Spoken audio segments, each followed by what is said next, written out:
বিশ্ববিদ্যালয়ে এসেছেন, রাজু ভাস্কর্য দেখেননি এমনটা বোধহয় কেউ নেই।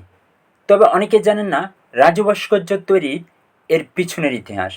আজকে জানব রাজু ভাস্কর্যের কে এই রাজু এবং কেন তৈরি করা হয়েছিল ঢাকা বিশ্ববিদ্যালয়ের টিএসসি প্রাঙ্গণে এই রাজু ভাস্কর্য। 1968 সালের 29 জুলাই বরিশালে জন্মগ্রহণ করেন মঈন হোসেন রাজু। পরিবারের সাথে প্রথমে চট্টগ্রাম এবং পরবর্তীতে বেড়ে ওঠেন তিনি ঢাকায়। 1927 সালে উচ্চ মাধ্যমিক পরীক্ষায় উত্তীর্ণ হয়ে ঢাকা বিশ্ববিদ্যালয়ের মৃত্তিকা, পানি ও পরিবেশ বিজ্ঞান বিভাগে ভর্তি হন। এ সময়ে যুক্ত হন ঢাকা বিশ্ববিদ্যালয় ছাত্র ইউনিয়ন রাজনৈতিক দলের সাথে।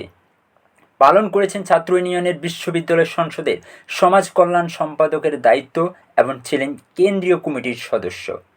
রাজুর আত্মত্যাগের স্মরণে ঢাকা বিশ্ববিদ্যালয়ে স্রোপার্জিত স্বাধীনতা চত্বরে একটি স্মৃতিফলকও নির্মাণ করা হয়েছে। প্রতি বছর 13ই মার্চ সন্ত্রাস বিরোধী দিবস পালন করে আসছে বাংলাদেশ ছাত্র ইউনিয়ন সহ বিভিন্ন ধরনের প্রগতিশীল সংগঠন। এই দিবসে রাজুর স্মৃতিফলকে ফুল দিয়ে তার প্রতি শ্রদ্ধা নিবেদন করা হয়। তবে কেন রাজুকে প্রাণ দিতে হলো, কেন হতে হলো শহীদ, জানব এই ইতিহাস। 1992 সালের 13ই মার্চ দেশে স্বৈরতন্ত্রের অবসানের পর কেবল 1 বছর অতিবাহিত হয়েছে। এরই মধ্যে বিশ্ববিদ্যালয়ের ক্যাম্পাসে শুরু হয়ে গেছে তথাকথিত গণতান্ত্রিক দলগুলোর ক্ষমতা প্রদর্শন ও দখলদারিত্বের রাজনীতি। সেদিন সকালে ছাত্রদল কর্মী মতান্তরে ছাত্র শিবির কর্মীকে পেটাই করার মধ্য দিয়ে ক্যাম্পাস উত্তেজিত হয়ে ওঠে। এই ঘটনায় পুলিশের সাথে সাধারণ ছাত্রদের সংঘর্ষ বেঁধে যায়। দুপুরে সংঘর্ষ চলাকালীন কনুইয়ে ব্যথা অনুভব করেন মঈন হোসেন রাজু। সেই কারণে বাসায় ফিরে না গিয়ে হলের পথ ধরেন শহীদুল্লাহ হলের এই বাসিন্দা। হলের 122 নম্বর রুমে রাজুর জন্য সিট বরাদ্দ ছিল, সেখানে বিশ্রাম নিতে যান তিনি। ছাত্র পুলিশের সংঘর্ষের মাধ্যমে যে ঘটনা দুপুরে শেষ হতে পারত, তা আর দুপুরে শেষ হয়নি। দুপুর গড়িয়ে বিকেল হতে না হতেই বাংলাদেশ ছাত্রলীগ এবং বাংলাদেশ ছাত্র দলের নেতাকর্মীদের মধ্যে সংঘর্ষ শুরু হয়। সংঘর্ষের এক পর্যায়ে শুরু হয় গুলি বিনিময়। যেখানে শিক্ষার্থীরা আসে জ্ঞান সঞ্চার উদ্দেশ্যে, সেখানে চলতে থাকে তাদের সন্ত্রাসী কার্যক্রম। ইতিমধ্যে এই খবর পৌঁছে যায় রাজু সহ ক্যাম্পাসের অধিকাংশ শিক্ষার্থীর কানে। তৎক্ষণাৎ শিক্ষার্থীদের একটি অংশ ক্যাম্পাসে গণতান্ত্রিক ছাত্র ঐক্য নামের একটি ব্যানার সামনে রেখে সন্ত্রাসবাদের প্রতিবাদে বিক্ষোভ মিছিল শুরু করে। সেই মিছিলে অংশগ্রহণকারী শিক্ষার্থীরা সন্ত্রাস বিরোধী বিভিন্ন স্লোগান দিতে থাকে।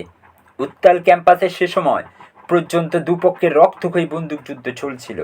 মিছিলকারীদের সকলেই জানত যে সন্ত্রাসীদের গুলিবর্ষণের কারণে যে কারোরই প্রাণহানি হতে পারে। তা জানা সত্ত্বেও মিছিলের অগ্রভাগে থেকে সন্ত্রাসের বিরুদ্ধে নিজের অবস্থান জানান দিচ্ছিলেন মঈন হোসেন রাজু। প্রিয় ক্যাম্পাস সন্ত্রাসীদের হাতে তুলে না দেবার প্রত্যয়ে মৃত্যুকে ক্ষুদ্র করে দৃঢ়চিত্তে মিছিলের সামনের দিকে এগিয়ে নিয়ে যাচ্ছিলেন তিনি। একদিকে চলছিল সন্ত্রাসের ত্রাস, আর অন্যদিকে চলছিল ত্রাসের বিমূর্ত প্রতিবাদ। গুলির বিনিময়ে এক পর্যায়ে অকস্মাৎ সন্ত্রাসীর মিছিলটিকে লক্ষ্য করে গুলি ছুটতে শুরু করে। ঘাতকের ছোড়া একটি বুলেট আচমকা রাজুর মস্তিষ্ক ভেদ করে চলে যায়। গুলির আঘাতে রক্তসিক্ত হয়ে মাটিতে এলিয়ে পড়েন রাজু। দ্রুত তাকে ঢাকা মেডিকেল হাসপাতালে নিয়ে যাওয়া হয়, তবে শেষ রক্ষা হয়নি। সন্ত্রাসমুক্ত ক্যাম্পাসের স্বপ্ন বুকে নিয়ে পানের ক্যাম্পাসের মায়া থেকে বিদায় নেন এই মঈন হোসেন রাজু। তিনি হন শহীদ।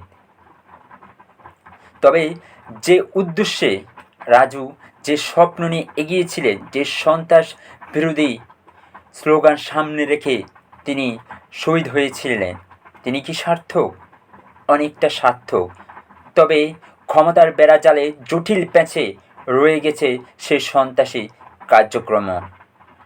তবে বর্তমান সময়ে সন্ত্রাস বিরোধী থেকে শুরু করে যত নৈতিক এবং ন্যায় আন্দোলন আছে, সব আন্দোলনের সূত্রপাত কিংবা আন্দোলন শুরু হয় ঢাকা বিশ্ববিদ্যালয়ে রাজু ভাস্কর্যের পাদদেশে। এখনও সবাই রাজু ভাস্কর্যের পাদদেশে প্রতিবাদ সমাবেশ করে। সেই প্রতিবাদের সমাবেশে রাজু উপস্থিত থাকেন, যেন মঈন হোসেন রাজু জানান দিচ্ছেন দেশের জন্য নিজের প্রাণের